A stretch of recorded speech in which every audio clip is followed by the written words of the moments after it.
O Apocalipse, o livro mais impressionante e radical da Bíblia. Um texto sagrado que profetiza o final dos tempos. Que segredos se escondem entre suas páginas? Quanto tempo de vida resta à espécie humana? A história tem um rumo, e esse final é iminente, porque já estamos na etapa da última dessas figuras. Ou seja, o fim da história já está próximo. Por que muitos mencionam que existe um lugar onde seus habitantes poderiam se salvar? Segundo vários especialistas, dos 7 selos que compõem o Apocalipse, 5 já foram abertos, e agora o 6º está prestes a se abrir, o que trará a destruição de grande parte da população mundial. O caso está aí, mas há 7 selos. Quem nos dirá o que vai acontecer? E todos choram. Mateus está sugerindo a possibilidade de que não haja tanto medo no final dos tempos. Um grupo de cientistas detectou na natureza novos sinais que anunciariam um desastre natural com um poder destrutivo capaz de provocar a extinção da espécie humana. O mundo acaba para dar lugar a outro mundo novo. Desde o princípio dos tempos, há relatos bíblicos em que Deus ameaça com destruição total. A Torre de Babel, as estátuas de sal, o dilúvio universal e depois, a mais aterrorizante de todas, o juízo final. A história tem que terminar para dar início a um mundo novo. O Apocalipse, o começo do fim.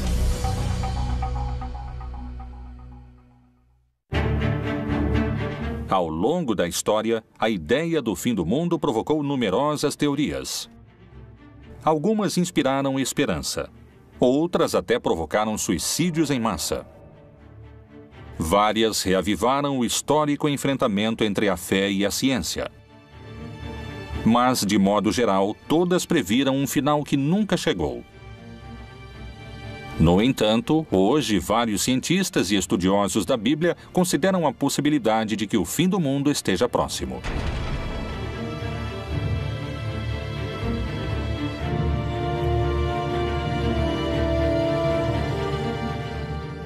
A grande quantidade de informações e o acesso imediato que temos aos fatos que acontecem no mundo nos levam a crer que são signos e sinais de que a profecia realmente está se cumprindo.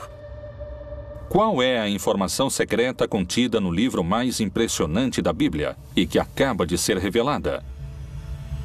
Talvez algumas respostas se encontrem no contexto em que o Apocalipse foi escrito. Palestina, ano 90.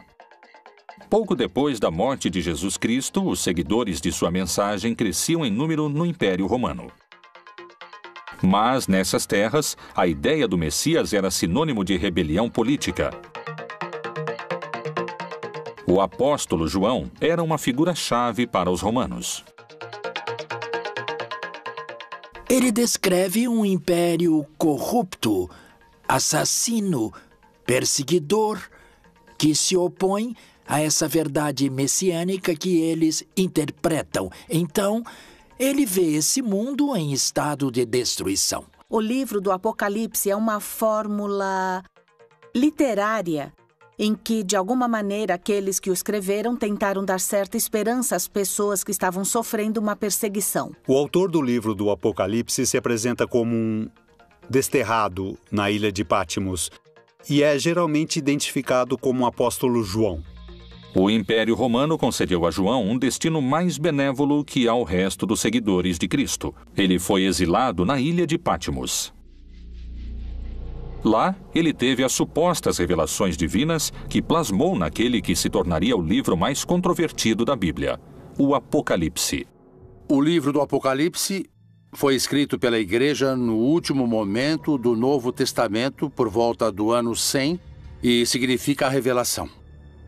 Através de visões proféticas, o livro parece prever a destruição do mundo de maneira progressiva até o retorno de Jesus, que regressará para julgar toda a humanidade e salvar os cristãos. A estrutura do texto é complexa.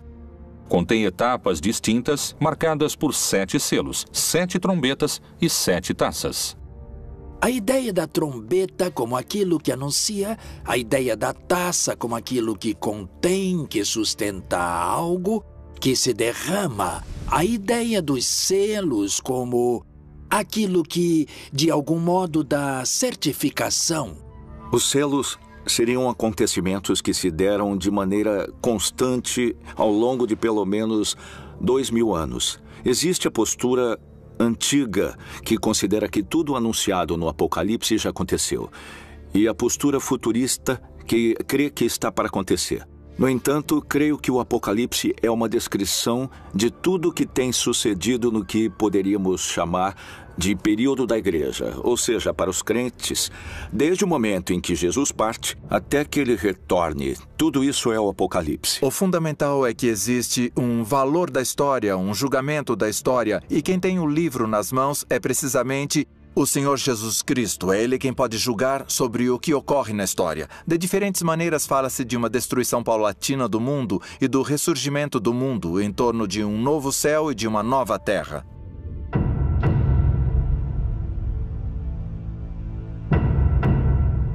Até hoje, esse texto complexo tem suscitado todo tipo de interpretações. Uma das hipóteses é que nos encontramos na fase final do Apocalipse.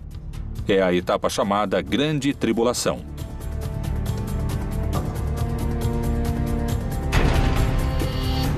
Esse período se caracteriza por um dado central: um personagem que chega depois de aberto o primeiro selo. Parei sobre a areia do mar, e vi subir do mar uma besta que tinha 7 cabeças e 10 chifres. O que o Apocalipse diz é que então vai haver uma batalha em que o vencedor final será Cristo. Ele vai vencer o anticristo, a besta. Esta besta representa todo o poder contrário ao cristianismo. O primeiro selo é um cavaleiro branco que representaria os falsos cristos que vão se deixar enganar quando renunciam ao verdadeiro rei, que é Jesus. O texto narra que a besta tem tanto poder que vencerá todos que tentem enfrentá-la. Mas quem representaria a figura da besta? E quando acabarem seu testemunho, a besta que sobe do abismo travará guerra contra eles, e os vencerá e os matará. Através da história, esse personagem foi mudando em suas diferentes interpretações. Hoje, o líder da Igreja Católica identifica o anticristo com uma figura que surpreendeu sua própria comunidade. O Papa disse que o anticristo é a corrupção, e disse, em algum sentido, que é adaptar, é uma adaptação da Bíblia. João, que fala do anticristo no Evangelho, diz que o anticristo é aquele que não crê em Cristo, que nega Jesus. E o que está na Bíblia, quando diz que o número da besta é 666 ou 666, é que são letras. Porque em nenhum idioma antigo, nem o grego, nem o hebraico, nem o latim, havia números. Existiam números, mas eram representados com letras. Estão indicando um nome. E em hebraico é César. Então, pode ser que represente o poder político que ataca a igreja. A condenação dos corruptos pelo chefe máximo da igreja causou impacto ao expor a figura do anticristo. O diabo é uma configuração que pode ter expressões muito claras em personagens nefastos da humanidade, como Hitler, como Videla, como Pinochet ou uma pessoa como Stalin. Pessoas horríveis da humanidade, mas não sei se o diabo se encarnou nelas. Eu acredito que eles foram expoentes da maldade, que seria atributo do diabo. Mas creio que nos equivocamos e que o pior da maldade é exercida por seres humanos. Por trás de tudo isso, há homens e mulheres que a exercem. Então, aí, podemos identificar os anticristos que existem nesse sentido. Segundo a tradição cristã, se acreditamos no anticristo na Terra, poderíamos afirmar que o primeiro selo já foi aberto.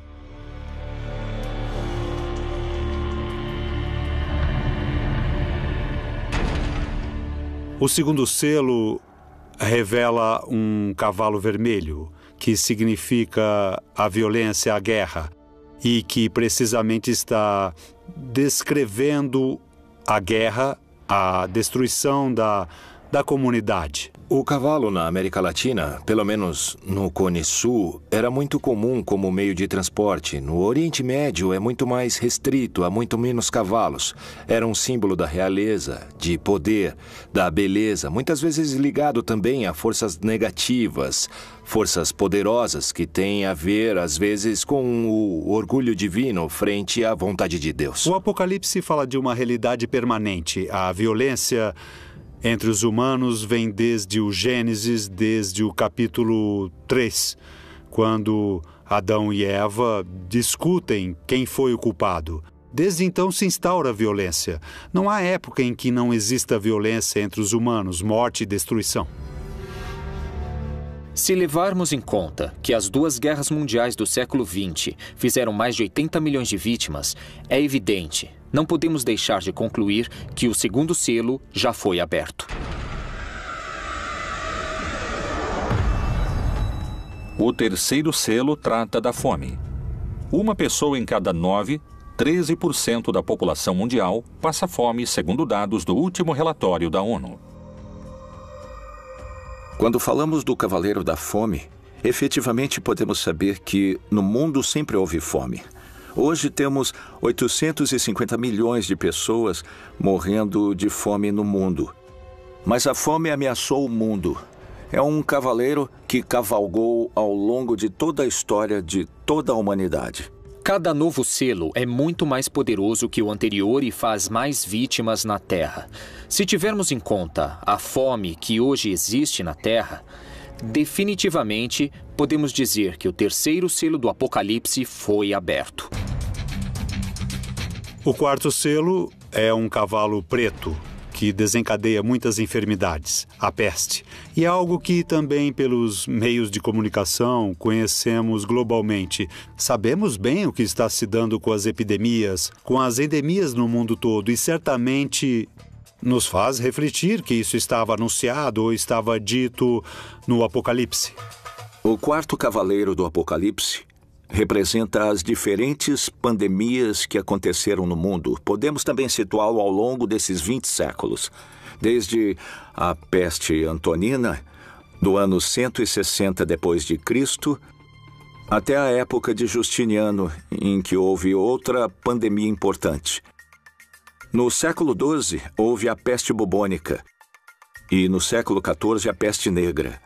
Como resultado, a população da Europa perdeu 1/4 de sua população. É muito interessante porque há uma parte do livro do Apocalipse que diz que 1/3 dos homens morreriam. Por estas 3 pragas foi morta a 1/3 parte dos homens. Pelo fogo, pela fumaça e o enxofre que saíam de suas bocas. E houve momentos na história em que literalmente morreram 1/3 ou 1/4 dos homens. E na nossa época, já no século XXI, estamos diante do H1N1 ou diante da epidemia da AIDS, ou o risco de uma guerra bacteriológica. Tudo isso tornaria perfeitamente textual uma praga como o quarto cavaleiro do Apocalipse. Alguns especialistas afirmam que todas essas doenças são sinais de que o quarto selo já poderia estar aberto. Segundo o Apocalipse, os 7 selos vão deixando em seu caminho guerra, fome, morte e destruição. Com cada abertura, o fim dos tempos e a batalha final parece estar mais próxima. O quinto selo não menciona uma forma de destruição como os outros, mas descreve o pedido dos mártires para que chegue a hora do juízo final. Mártir em grego significa testemunha. Esse quinto selo representaria os crentes de toda a história que estiveram dispostos a pagar com sua vida. A afirmação de que Jesus é o Senhor e o Salvador. Eles clamam a Deus pelo fim da perseguição, pelo fim da destruição. E é isso que nos revela o quinto selo, a visão dos santos, pedindo o final dos tempos. No entanto, a resposta é o que há de mais tremendo no Apocalipse, o mais difícil de aceitar e acreditar. Há que se cumprir o número. Eles devem ter paciência, porque a destruição vai continuar, ninguém sabe quanto tempo. Mas o cristão precisa confiar que Deus sabe quando e como vai terminar. Segundo algumas interpretações, os infortúnios mencionados nos primeiros selos, a fome, as guerras e as doenças, já aconteceram. E, pelo contrário, os fatos prenunciados pelo sexto selo, o mais temível e dramático de todos os narrados no livro do Apocalipse, estaria por acontecer.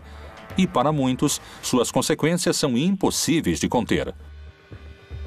Quais são essas catástrofes? De que tempos estamos falando? Há alguma possibilidade de deter essa contagem regressiva?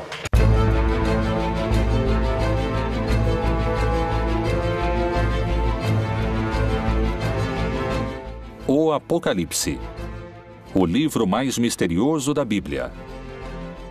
Supõe-se que foi escrito pelo apóstolo João com símbolos e mensagens ocultos para não cair nas mãos dos romanos, que o teriam destruído.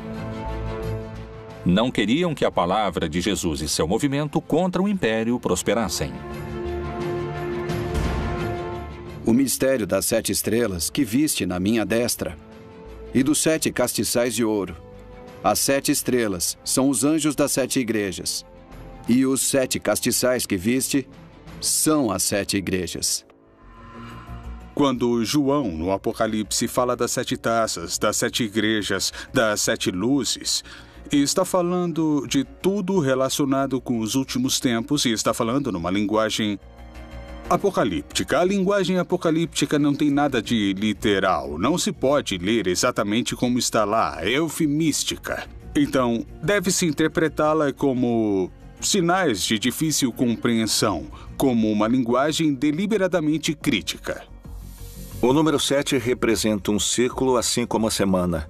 Se falamos das 7 igrejas ou dos 7 anjos, mas também pode ter aspecto negativo se falamos do dragão, que é o diabo com 7 cabeças, ou da grande Babilônia, que está sentada sobre 7 montes. João visualizou bestas, monstros e enormes catástrofes naturais que destruiriam o mundo.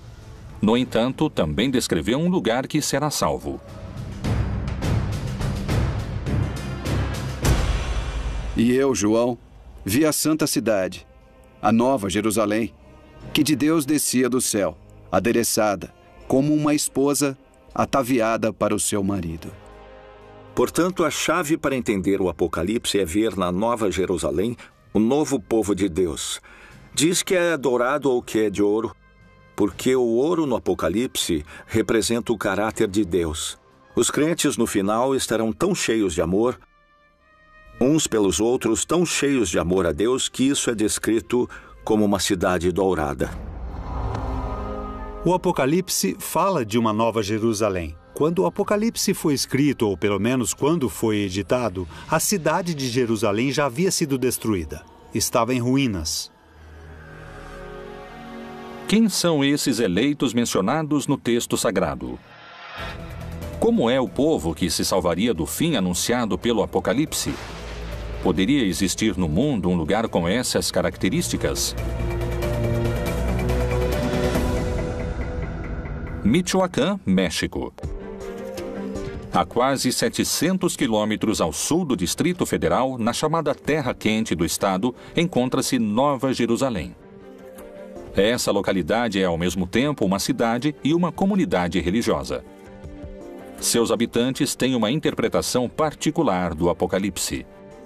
Aqui no México temos um estado que se chama Michoacán, onde um sacerdote, o padre Nabor, por volta de 1973, iniciou um movimento para que seus paroquianos fossem viver em comunidade. Em Nova Jerusalém há um povo muito crente que acredita que com suas rezas vão salvar o mundo.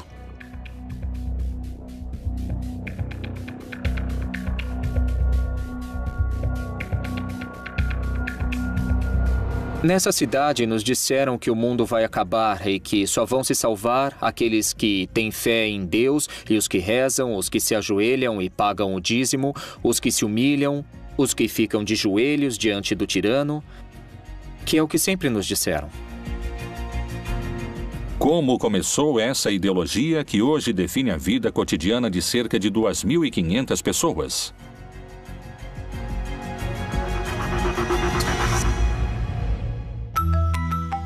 1973.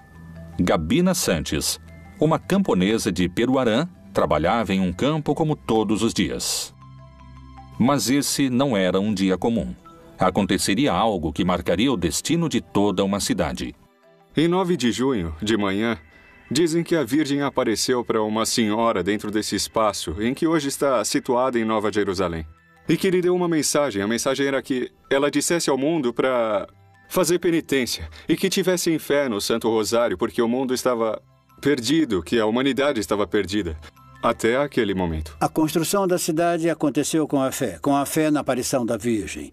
E depois começaram a vir, primeiramente, os habitantes vizinhos daqui. E nessas peregrinações, alguns resolveram morar aqui. A Virgem, quando pediu ou indicou como se formaria uma comunidade ou uma cidade, ela disse como queria a comunidade.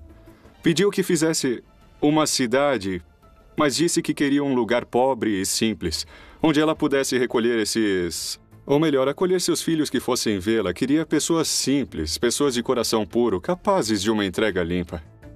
E indicou que tinham que fazer um lugar diferente de qualquer outro para salvar o mundo. A primeira mensageira e o primeiro líder espiritual morreram há alguns anos. Assim, o dom de receber as supostas mensagens e a liderança dentro dessa comunidade coube a outras pessoas.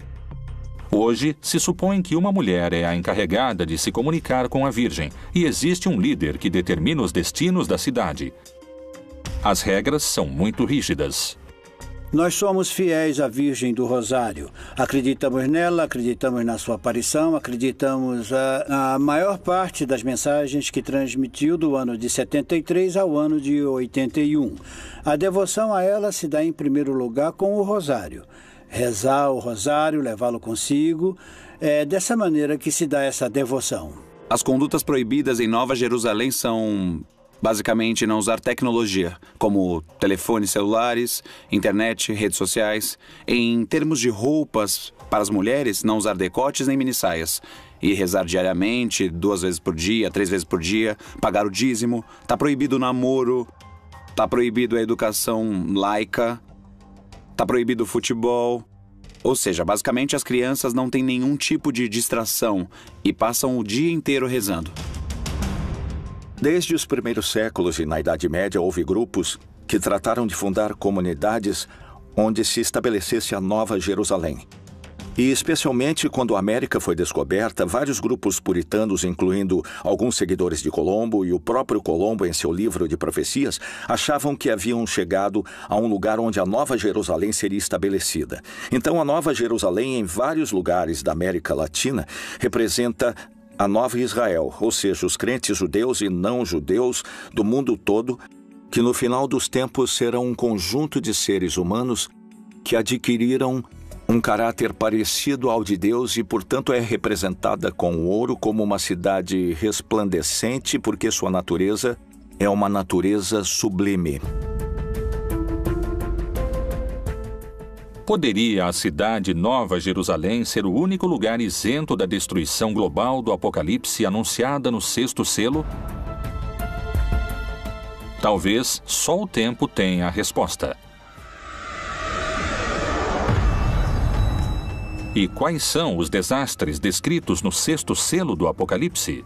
Fala de cataclismos e de fenômenos naturais, que também são destrutivos para a comunidade perseguida, mas que refletem de modo mais direto que é Deus quem controla a história, porque é Ele que, nesse caso, desencadeia os fenômenos naturais. Nos 4 primeiros cavaleiros, quem os desencadeia são os inimigos, mas nesse caso é Deus mesmo quem controla a natureza. Em toda a Terra vai haver um grande terremoto que dará origem ao começo desse cataclismo apocalíptico que marcará a diferença entre o fim dessa época, ou éon, e o novo éon, ou a vida eterna. Uma das teorias sobre Nova Jerusalém indicaria que essa comunidade também seria protegida desse último selo. Ela tem características geológicas em seu subterrâneo, onde se juntam placas de cobre, ferro e metais, que tornam a terra mais forte para resistir a um tremor. Possíveis coincidências se ocultam entre os textos do Apocalipse. Será a natureza quem definirá o final dos tempos? Que segredos se escondem entre suas páginas em relação a terremotos e vulcões? A interpretação de vários estudiosos da Bíblia sugere um cenário dramático na etapa mais destrutiva, que profetiza uma devastação planetária. O que é o Anel de Fogo? Por que alguns cientistas afirmam que nele poderia se desencadear uma destruição maciça e que coincide com a descrição do sexto selo? O significado do Anel de Fogo, que basicamente rodeia todas as costas pacíficas do Oceano Pacífico, é a colisão das placas. Nessas zonas de colisão de placas continentais e placas oceânicas ocorrem fenômenos vulcânicos e sísmicos. Isso coincide basicamente com o Cinturão de Fogo, o Anel de Fogo do Pacífico. De que modo estão mencionadas no livro do Apocalipse as consequências do sexto selo? Mas quanto aos covardes, aos incrédulos, aos abomináveis e aos homicidas, e aos que se prostituem, e aos feiticeiros, e aos idólatras, e a todos os mentirosos, a sua parte será no lago que arde com fogo e enxofre, o que é a segunda morte. Do ponto de vista geológico e astronômico, os fenômenos são basicamente a extinção do Sol. O Sol vai passar a ser um gigante vermelho, aumentará significativamente de volume e absorverá nesse crescimento tanto Mercúrio quanto Marte. A proximidade do Sol fará com que o planeta se aqueça muitíssimo e, nesse momento, desaparecerá a vida. E havendo aberto o sexto selo, olhei, e eis que houve um grande tremor de terra. Quando se abre o sexto selo do Apocalipse, ocorrem os terremotos. Aqui, a palavra é literal. Não existe outra definição, nem explicação, nem nenhum tipo de erro de tradução. O reaquecimento poderia estar simbolizado pelo fogo. Mas parece que esse não é o único desastre natural possível. A mensagem da Virgem de Nova Jerusalém anuncia que o final também poderá chegar através de grandes terremotos. Qual é a visão dos cientistas?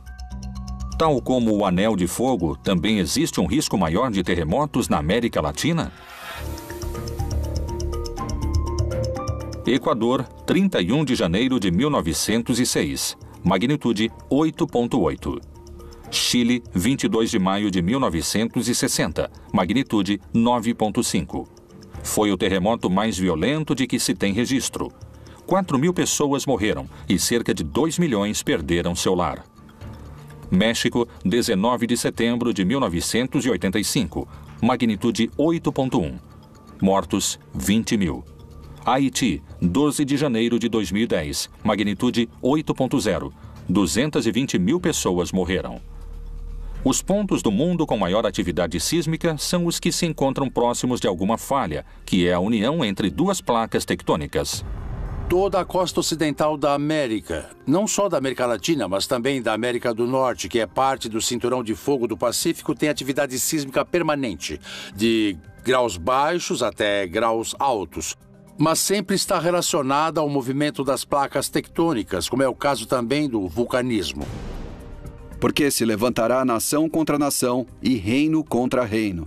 E haverá terremotos em diversos lugares, e haverá fome e tribulações. Estas coisas são os princípios das dores.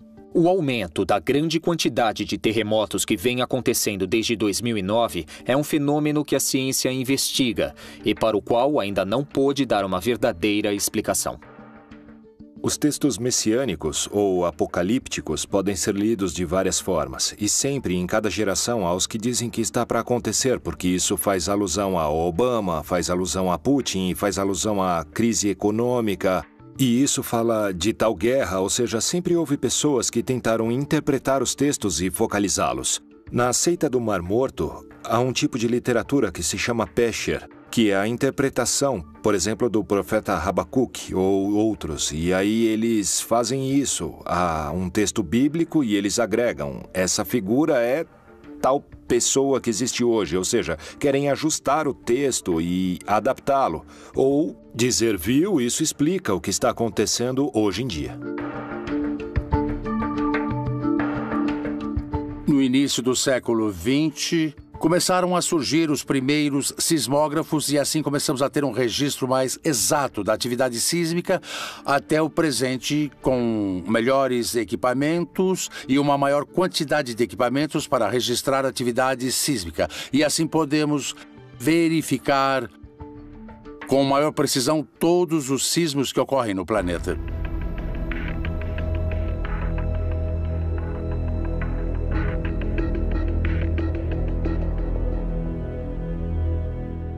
O sexto selo do Apocalipse descreve um grande terremoto e também a ideia de que os céus se revolveram como se formando um rolo.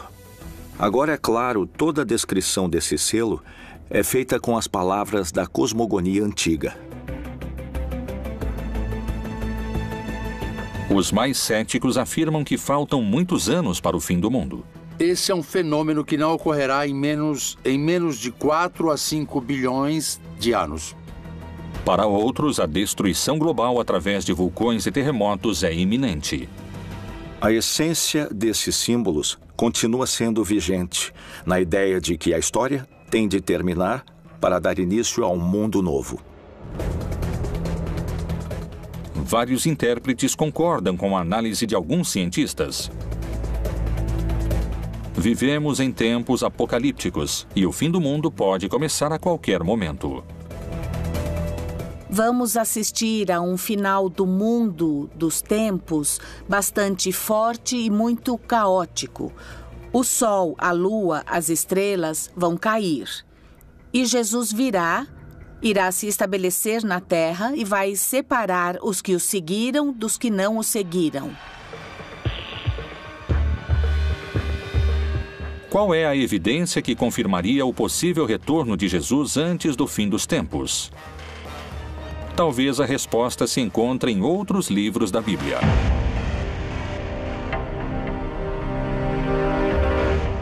O Apocalipse é o livro mais antigo e controvertido da Bíblia. Tanto no Antigo como no Novo Testamento, vários profetas descreveram como seria o mundo em tempos apocalípticos.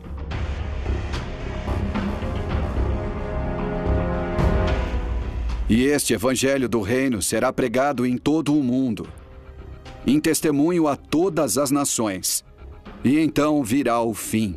No Evangelho de Mateus, nos capítulos 24 e 25, utiliza-se essa expressão literária para falar do final dos tempos, mas utilizando o personagem de Jesus. Mas o interessante do Apocalipse é que matam os que não creem, os que não seguem Jesus, os que não foram fiéis a Jesus.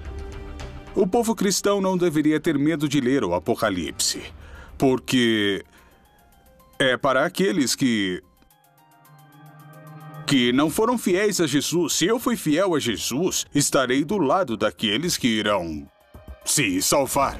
Muitos correrão de uma parte para outra, e a ciência se multiplicará. Daniel também faz parte desse mesmo gênero literário. Escreveu alguns de seus fragmentos e de maneira apocalíptica. E também aqui podemos reconhecer esse aceleramento dos processos humanos, dos processos históricos, que de fato na época em que Daniel escreveu não se podia imaginar a quantidade de conhecimento acumulado, as possibilidades tecnológicas acumuladas e também os recursos humanos acumulados. E simultaneamente a isso, o desgaste do planeta, o desgaste das relações humanas, a quantidade de habitantes, tudo isso evidentemente influi e estamos num tempo de aceleração e isso é indiscutível. A cada minuto somam-se cerca de 2.000 páginas ao conhecimento científico do homem, e uma pessoa precisaria de 5 anos para ler todo o material que é produzido a cada 24 horas. Temos carros que chegam a 350 km por hora e aviões que ultrapassam a velocidade do som. Um ritmo de vida incomparável ao que se levava há 2.000 anos. As visões no livro de Daniel estão entre os grandes mistérios apocalípticos. São símbolos de que a sociedade humana em sua história chegará a um ponto tão instável que ela própria vai desmoronar. Tudo isso está simbolizado por um cataclismo, como acontece em toda a literatura apocalíptica. O julgamento da história é um elemento no qual crê o cristianismo. Nós o chamamos de parúsia. É a vinda do Senhor Jesus no final dos tempos como juiz da história e da vida de todos os seres humanos. É verdade que nosso momento histórico tem uma peculiar consciência da decadência da história humana. Entendemos o que é o fim do cosmo, também imaginado do ponto de vista físico. Podemos falar dessa expansão do universo que tende a um esfriamento global, não um aquecimento global do planeta, porém mais amplamente. E podemos imaginar, sabemos que a Terra, nosso lugar onde desenvolvemos a história, é decadente. Havia 3 visões básicas do fim da história. Uma visão que se chama utópica, que chegará ao fim dos tempos e o cordeiro viverá com o lobo, e a criança brincará com a serpente, e a destruição cessará, ou seja, uma visão idílica da paz universal. A outra visão é restaurativa. Então é uma ideia segundo a qual a época messiânica é a restauração do reino de Davi, ou seu equivalente. Ou seja, uma época em que Israel viverá em paz com seu próprio Estado, um Estado poderoso. A terceira visão é que é uma visão catastrófica. Crê que antes do final da história e da paz, haverá uma época terrível de guerras, de lutas, que tem um valor simbólico no mundo ocidental, o Armagedon, que usa como término da luta final. Mas em hebraico é Ar-Megido, o Monte Megido, um lugar que fica ao norte de Israel. Pode-se estar no meio do Armagedon e ver esse lugar, que é uma cidade que teve uma grande história na época bíblica, a cidade de Megido. Então, nessa visão, antes que venha o bem e a paz, haverá uma época terrível de sofrimento, de guerra, de lutas. Além da referência precisa no 6º selo, há outra citação bíblica que menciona luas de sangue como um sinal do fim. O sol se converterá em trevas e a lua em sangue, antes de chegar o grande e glorioso dia do Senhor. Lucas, no livro dos Atos dos Apóstolos, fala de uma lua vermelha. No entanto, se refere ao Antigo Testamento, algo que está anunciado no Antigo Testamento. Pois em muitos livros do Antigo Testamento fala-se do fim, sobretudo da vingança de Deus ou do dia de Yahvé, em termos apocalípticos. E esse gênero literário utiliza imagens cósmicas tremendistas. Sem dúvida, cria uma imagem que havia no Antigo Testamento para simbolizar algo catastrófico, uma intervenção de Deus especial. Alguns se baseiam em dados científicos. Outros na fé e em sua própria interpretação desses textos sagrados. Muitos afirmam que estamos a caminho de abrir o 7º selo e que começou a contagem regressiva. O que ninguém sabe é se o mundo acabará em milhares de anos ou em poucos minutos.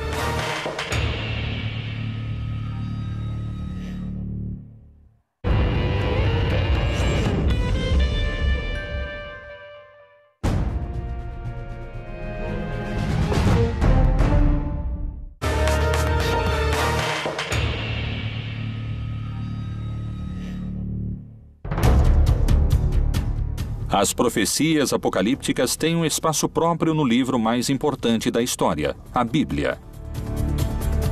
Depois das catástrofes do 6º selo, o texto descreve a abertura do 7º, em que 7 anjos tocarão 7 trombetas e 7 taças serão derramadas. Esse selo anuncia o fim dos tempos e a batalha final. E vi outro grande e admirável sinal no céu. 7 anjos que tinham as 7 últimas pragas, porque nelas é consumada a ira de Deus.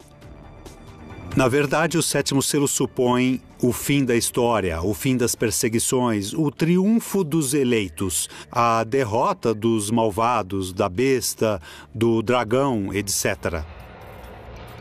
O Apocalipse também mostrou ao longo de todo o texto que quem comanda a história é Deus, que ele inclusive permite aos maus e aos cataclismos atingirem os eleitos.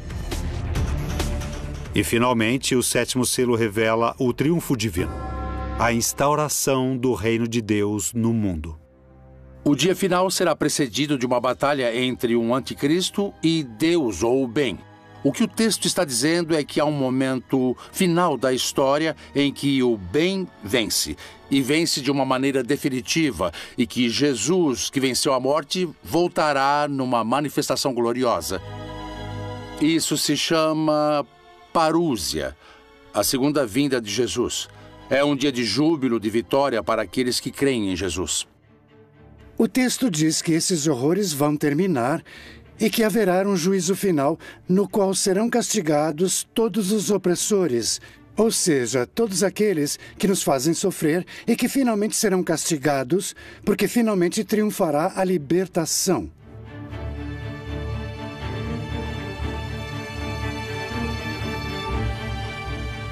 É uma mensagem de esperança. Mais tarde, a igreja transmitiu isso como se fosse uma revelação sobre o que vai acontecer depois da morte, que haverá um juízo final sobre todos, ok? Então isso já é uma interpretação feita pela igreja que faz parte do seu projeto de dominação. O Apocalipse não é um livro histórico. Não é um livro do futuro, não é como uma bola de cristal que revela o futuro. É um gênero literário, escrito no gênero literário judaico-apocalíptico. A atmosfera se torna de terror quando o Apocalipse é citado hoje. Não é sobre o futuro. Quem escreveu o livro não estava pensando no fim do mundo, nem no futuro. Estava pensando no presente. Existiria o povo eleito que poderia se salvar do fim do mundo? Seria possível minimizar as consequências das catástrofes naturais?